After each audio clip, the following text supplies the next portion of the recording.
মোৰ এটা বস্তু কনফিউজ লাগি আছে, আপোনালোকে জনাবচোন মতামতটো, সেইটোৰ ওপৰত কেনেকুৱা ধৰণৰ মানে বিচাৰ কৰিব লাগে।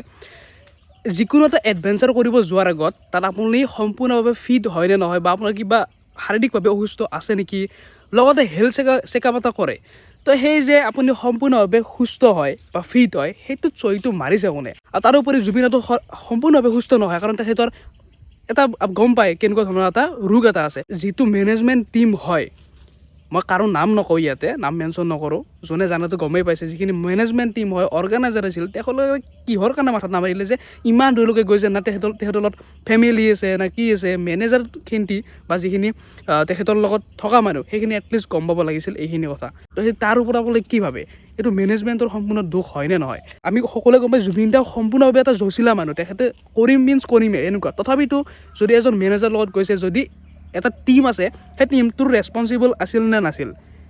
মই ভাবোঁ যিখিনি অৰ্গেনাইজাৰ আছিল, যিখিনি টীম মেম্বাৰ আছিল, সেইখিনিৰ মানে ৰেছপনচিবলটো ইমানেই উইক আছিল, যাৰ কাৰণে আজি আমি জুবিন দাক হেৰুৱাইছোঁ।